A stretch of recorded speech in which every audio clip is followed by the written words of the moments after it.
Let's get to the first super chat here. All right, this is from Adrian. He says, "What do you think about hylomorphism views? Hylomorphic Yes, views."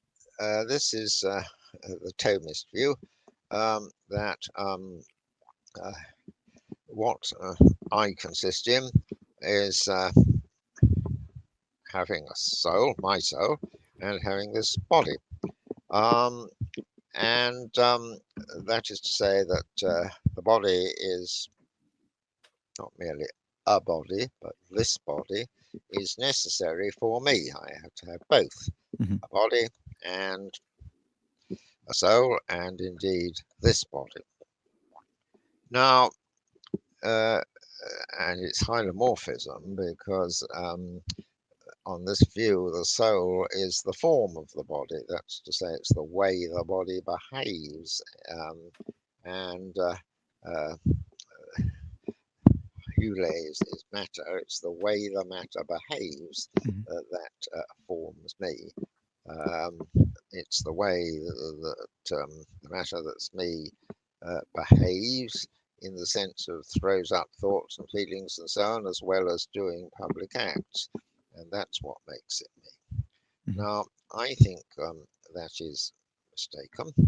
Um, uh, but I think I better say what why uh, uh, the only version that the average Thomist will give you um, isn't really a hypermorphic view at all, Hmm. um, because it all hylomorphism dates back to Aristotle, and Aristotle said that what makes this desk the desk it is the matter of which it's made and the shape in which it's formed.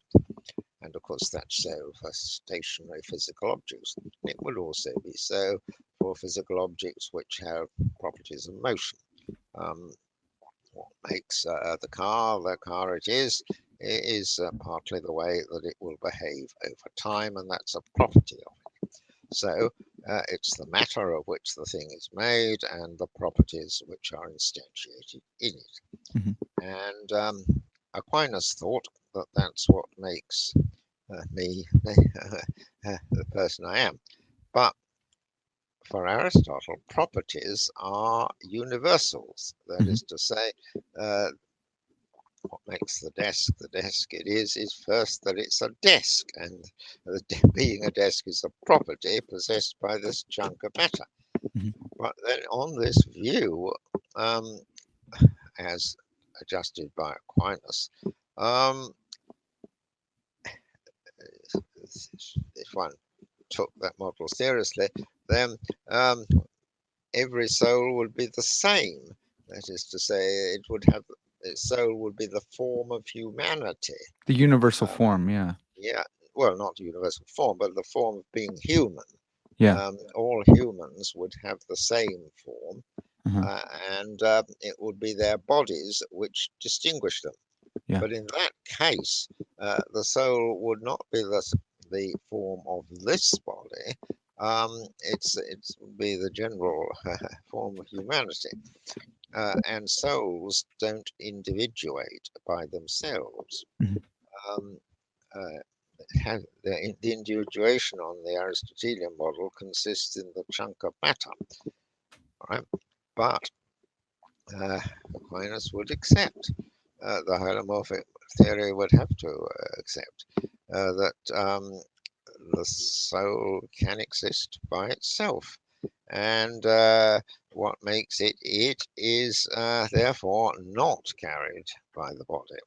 Aquinas, of course, wants to say that the soul is not the whole person, but the mere admitting that our soul can exist without the body commits him to the view that identity is carried par- partly, at least, yeah, by the soul.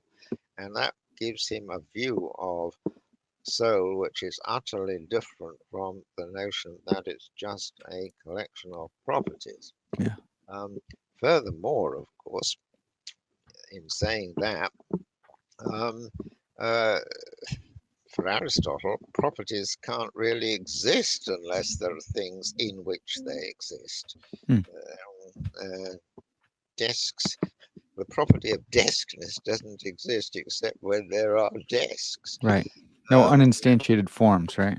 yeah, but the form, the soul, which is the form of body, the form of the body, according to Aristotle, according to Aquinas, must both be individual and capable of existing without uh, the body. So it's a very, very strange form of Aristotelian soul, and seems to me that if it can exist by itself, um, uh, if it can exist on its own and have, as Aristotle, as Aquinas wanted to say, a certain conscious life um, without the body, then uh, uh, seems that the person exists without a body. Yeah. Um, I mean, Aquinas goes on about the souls of the saints in heaven are always praying for us and so on and so forth. But if the souls are praying for us, surely the saints are praying for us. Right. And so, um, as used in a Christian context, it simply boils down to Descartes' own view, I think. Yeah. But of course, you could take it a little more seriously and say, well, what makes me me is really a form, if Aristotle's sense, and the form of humanity.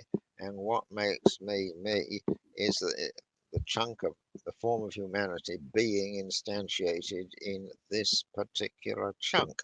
Mhm. But that runs into all the problems of how much of this particular chunk that Right. we were talking of earlier. Yeah. Complex. Yes. If I lose an arm, it's still me. If I lose half a brain, is it still me? Huh. All these problems re-emerge. Yeah. Um, unless you suppose that the soul has individuation, is individuated, contains its own principle of individuation, and hence a simple view of the soul. And if you do that, and therefore allow that it could, that what makes the person it is not just the form or the chunk of matter, it's something else. Then the hylomorphic theory begins to collapse into Descartes' view. Yeah. So my answer is Aquinas' view is really, in essence, the same as Descartes' view, Yeah. only he's unwilling to admit it.